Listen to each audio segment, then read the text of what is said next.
Hello guys, आज चाहिँ म के भन्न आएको भने नि म क्या आफ्नो अर्काको मात्र जज गर्नु भएन नि त, आफ्नो पनि कम्प्लेनहरू त सुनाउनु पर्यो। अरूको कम्प्लेन मात्र किन यस्तो गरिस् किन उस्तो गरिस् भन्न मिलेन नि त। अनि आफ्नो पनि कम्प्लेन गरौँ न त भनेर यसो यहाँ आइपुगेँ होइन। अनि म चाहिँ अस्ति कति दिनसम्म बिरामी भएर हस्पिटलमा थिएँ क्या, बिरामी भएँ, धेरै नै बिरामी भएँ क्या डाइटिङ गरेर होइन। अनि मलाई चाहिँ डक्टरले धेरै खानु, अब त्यस्तो डाइटिङ नगर्नु, तपाईँको वेट त ठिकै छ त, त्यस्तो धेरै गर्नु पर्दैन, अलिअलि कम खानु भने आफूलाई फेरि के चित्त बुझ्थ्यो र होइन। अलिकति खाने बित्तिकै ला पेट लाग्यो भन्ने जस्तो डर लाग्छ नि त। अनि त्यस्तो भइरहेको थियो, अनि खाइनँ। अनि जेसुकै होस् यो डक्टरले भन्छ एउटा कानले सुनि एउटा कानले उडाउने हो नि त होइन, हामी नेपाली हो नि त।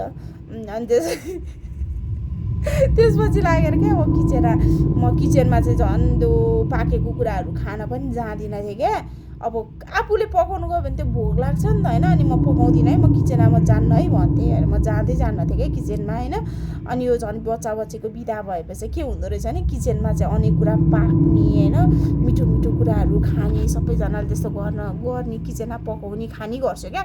अनि मलाई पनि कस्तो त्यो बास्ना यता बसेर कहाँ कन्ट्रोल गर्न सकिन्छ त होइन।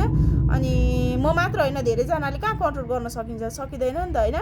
अनि कस्तो त्यो क्या स्मेलले किचनमा तानेर लग्यो क्या मलाई। अनि म किचन गएँ होइन गाइज।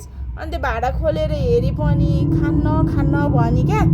अनि खान्न भनेको त लास्टमा के को कन्ट्रोल हुन्थ्यो र है। अनि त गम पहिला सुरुमा त्यो डाइटिङ र साइटिङ क्या गम खाएँ। अनि लास्टमा कति धेरै खाएछु भन्ने त आफूलाई तनाव भयो क्या।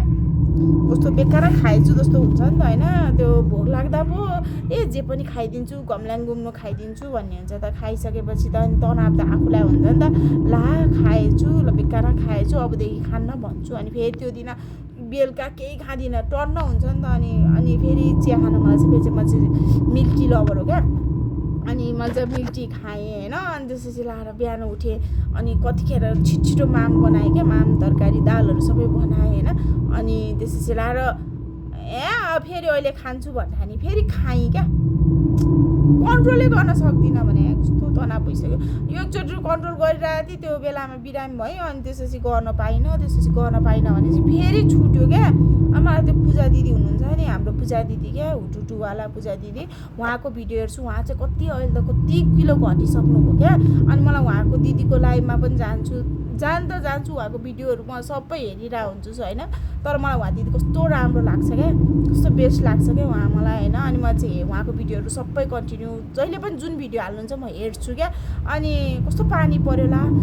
अनि त्यसपछि लागेर त्यस्तो म चाहिँ उहाँको भिडियोहरू हेर्ने गरेको छु। अनि मलाई चाहिँ कस्तो मनपर्छ उहाँ। अनि डाइटिङ गर्नुहुन्छ, खाना पनि खानुहुन्न क्या। अनि मलाई डर लाग्छ क्या। म पनि त्यस्तै गर्छु भन्छु होइन, गर्न पनि ट्राई गर्छु। साँच्चै भनेको मैले ट्राई पनि गरिरहेको हुन्छु होइन। अन्त दिदीको भिडियो हेरेर म आफूलाई पनि होइन म खान्न भन्ने जस्तो लाग्छ है। तर के गर्नु गाइज, दिदी मलाई पनि हेल्प गरिदिनु न प्लिज। कन्ट्रोल कसरी गर्ने? किचनमा हजुर त छिर्नुहुन्छ, उहाँकोमा त झन् किचनमा मोमोहरू कस्तो पाकिरहेको हुन्छ, उहाँले कस्तो कन्ट्रोल गर्नुहुन्छ, मैले सकिनँ क्या।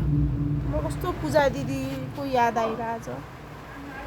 दिदी मलाई पनि सिकाइदिन्छु न ल। म पनि किचनमा गएर नि त्यो खानै मलाई पनि त्यो खानेकुराहरू देखेर रिस उठोस् न। मलाई त झन् मोमो भयो, चाउमिन भयो, डेली पाए पनि म त त्यस्तो कस्तो डर लाग्ने गरी चट्याक।